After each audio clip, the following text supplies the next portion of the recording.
Hello guys, উঠলো ভাই তো কটক যাই। আমাদের এখন ঠেকুয়া বানানোর হুজুক উঠে গেল হঠাৎ করে। চারিদিকে ছট পূজা চলছে। হ্যাঁ, আর বউ বলছে যে একটু ঠেকুয়া বানাই, সবাই বানাচ্ছে। দেখো কি সুন্দর বানিয়েছে, পুরো মনে হচ্ছে বিহার থেকে নিয়ে এসছে বানিয়ে।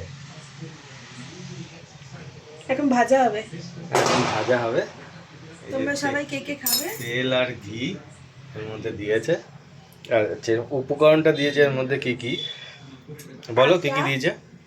আটা, হুম সুজি, হুম নারকেল শুকনো, হুম আর দিয়েছে ঘি। ঘি দিয়ে ময়ম দিয়েছি, তেল ফেল না, অনলি ঘি।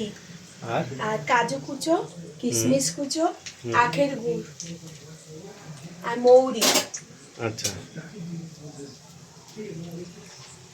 ভাবছিলাম অনেকদিন ধরে বানাবো, তো বানিয়ে আর ওঠা হচ্ছিল না। না তুমি তো এনে দিচ্ছিলে না কিছু।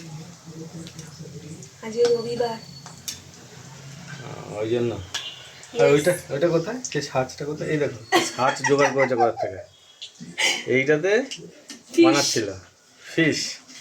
এটা অ্যাকচুয়ালি বাড়িতে লক্ষ্মী পুজো হলে তখন এই সাজগুলো বানানো হয়, বাড়ি থেকে নিয়ে এসছে। মাছ। মাছ। আমরা তো ঠেকুয়া খাই না, তাই আমরা শেফ দিয়ে বানাচ্ছি। আর এইগুলো কিন্তু অরিজিনাল শেফ হাতে বানিয়েছে। হ্যাঁ, এইগুলো হাতে বানানো, ওইগুলো কোনো ছাঁচে বানায়নি। ভালোই হচ্ছে, ভালো। আমি তো ফার্স্ট টাইম।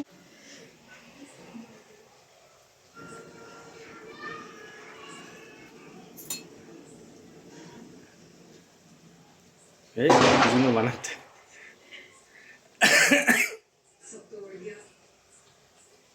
গাছ হয়ে গেল তো, পাতা পাতা এরকমই হয় না? এইটা দিয়ে বানাবো।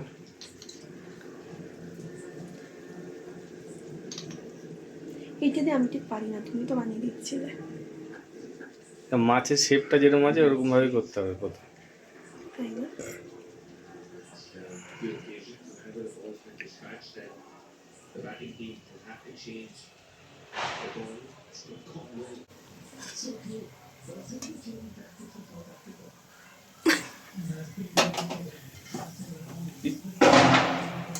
হিট কম করে মনে হয় ভাজতে হয় নাকি?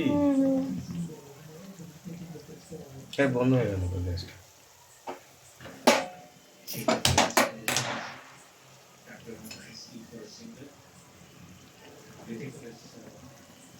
দেখতে হুম, দেখতে তো ভালো লাগছে, খেতে কতটা হবে জানি না।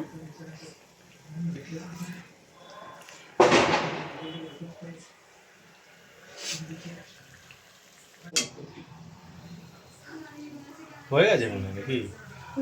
হয়ে গেছে মনে হচ্ছে। লাল হয়ে গেছে। তুলে ফেলি।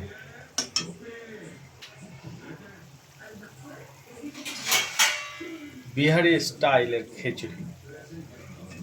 তোমার বন্ধুদের খাইও।